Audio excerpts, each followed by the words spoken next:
नमस्कार साथियों, Ganesh study concept के इस प्लेटफॉर्म पर मैं आपका हिंदी मित्र नरेश गोयल आपका हार्दिक अभिनंदन करता हूं। आज का जो टॉपिक है हमारा वो है व्यक्तिवाचक संज्ञा का जातिवाचक संज्ञा में प्रयोग। देखिए, बहुत ही अच्छा टॉपिक है। विभिन्न प्रतियोगी परीक्षाओं के अंतर्गत ऐसे प्रश्न पूछे जाते हैं जिसके अंदर प्रश्न की जो रूपरेखा होती है वो हमें बहुत ही आसान नजर आते हैं कि प्रश्न बहुत ही ईजी है, लेकिन उस प्रश्न को इस प्रकार घुमा के प्रस्तुत किया जाता है कि हमें समझ में नहीं आता। जैसे एक उदाहरण दे रहा हूं मैं आपको। यहाँ पर मेरा जो प्रश्न है कि तुम बड़े हरीशचंद्र बन रहे हो, और हरीशचंद्र के नीचे मैंने क्या किया है, अंडरलाइन कर दिया और पूछा इसमें कौन सी संज्ञा है। अब देखो, यहाँ अगर हम ध्यान से देखें तो हरीशचंद्र के अंतर्गत पर्टिकुलर नाम बताया जा रहा है, लेकिन अगर हम ध्यान से पढ़े इसको तो देखो, तुम बड़े हरीशचंद्र बन रहे हो। तो यहाँ ऑप्शन ए व्यक्तिवाचक, ऑप्शन बी जातिवाचक, ऑप्शन सी भाववाचक और ऑप्शन डी कोई नहीं। उसी प्रकार हमने कहा कि एक प्रश्न में और दे देता हूं यहां आपको कि देश में जयचंदों की कमी नहीं है। अब देखिए, इसमें भी वही ऑप्शन है, व्यक्तिवाचक, बी जातिवाचक,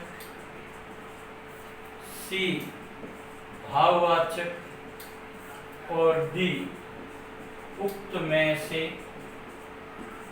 कोई नहीं। यहां अगर हम ध्यानपूर्वक इन प्रश्नों को समझे पहले कि प्रश्न हमें दिया गया है कि तुम बड़े हरिश्चंद्र बन रहे हो, वाक्य में संज्ञा है व्यक्तिवाचक, जातिवाचक, भाववाचक कोई नहीं। दूसरा प्रश्न है कि देश में जयचंदों की कमी नहीं है, व्यक्तिवाचक, जातिवाचक, भाववाचक, और लास्ट ऑप्शन है उक्त में से कोई नहीं। ध्यान रखें कि यहाँ हमने अंडरलाइन की है। देखने में हमें यही पता चलता कि हरिश्चंद्र तो एक ही है, व्यक्तिवाचक संज्ञा होगा और हम क्या करते हैं, व्यक्तिवाचक संज्ञा को उपकृत कर देते हैं। उसी प्रकार जयचंद पर्टिकुलर नाम है, व्यक्तिवाचक संज्ञा। लेकिन अब यहाँ मुख्य बात ये हो रही है कि अपन के दोनों आंसर क्या है, गलत है, त्रुटिपूर्ण है, क्योंकि तुम बड़े हरिश्चंद्र बन रहे हो तो यहाँ आपका व्यक्तिवाचक नहीं होगा, जातिवाचक संज्ञा होगा, क्योंकि हरिश्चंद्र बोध करा रहा है सत्य का, यानी सत्यवादी।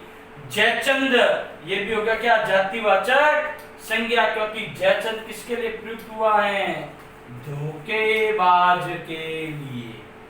तो यहाँ अगर हम ध्यान से देखें तो हम ये कह सकते हैं कि जब कोई व्यक्तिवाचक संज्ञा, ध्यान रखना, जब कोई व्यक्तिवाचक संज्ञा अपने दुर्लभ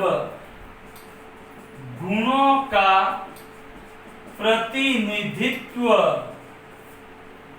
करे। ध्यान रखना, जब कोई व्यक्तिवाचक संज्ञा अपने दुर्लभ गुणों का प्रतिनिधित्व करे तब वह व्यक्तिवाचक से जातिवाचक संज्ञा में बदल जाती हैं। यहां ध्यान से देखें, जब कोई व्यक्तिवाचक संज्ञा अपने दुर्लभ गुणों का प्रतिनिधित्व करे, दुर्लभ गुण जैसे कि यहाँ हमने लिखा था जयचंद, जयचंद किसका प्रतीक है, दुर्लभ गुण, धोखेबाज। तो अब इसका प्रतिनिधित्व कर रहा है, तो जितने भी धोखेबाज हैं वो सारे संपूर्णता आती किसमें चला गया, जातिवाचक संज्ञा में। जैसे कि अगर मैं कहता हूं भीष्म, तो भीष्म किसके लिए है? दृढ़ प्रतिज्ञा के लिए। किसके लिए है? दृढ़ प्रतिज्ञा के लिए। तो ये क्या करा रहा है? संपूर्णता का बोध करा रहा है। एक ऐसा एक प्रश्न, अच्छा प्रश्न है, जिसमें ये कहा कि मोहिनी या ले लीजिए कि रमा हमारे घर की लक्ष्मी है।